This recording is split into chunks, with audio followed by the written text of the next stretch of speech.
একদিন শিয়াল একটি বনে খাবার খুঁজতে গেল। বনে ঘুরতে ঘুরতে হঠাৎ দেখতে পেল একটি গাছের ভেতর দুটি চোখ। ধীরে ধীরে পায়ে গাছের পাশে গিয়ে দেখলো চোখ দুটো বাঘ মামার। বাঘ শিয়ালকে জিজ্ঞেস করলো, তুমি এখানে কেন এসেছো? শিয়াল বলল, আমি এখানে খাবার খুঁজতে এসেছি। তারপর বাঘ মামা বলল, এখানে তুমি খাবার পাবে না, তোমার জন্য আমার বাসায় খাবার আছে। তুমি কাল সকালে আমার বাসায় এসো। আমার বাসায় একটা দরজা খোলা খাঁচা আছে, তুমি আমাকে না পেলে খাঁচায় গিয়ে বসো।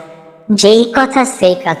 মনের আনন্দে শিয়াল পরদিন সকালে বাঘের বাসায় গিয়ে কাউকে না দেখে খাঁচায় ঢুকে বসল। কিছুক্ষণ পরে বাঘ এসে খাঁচার দরজাটি বন্ধ করে দিল। শিয়াল সেখানে আটকা পড়ল।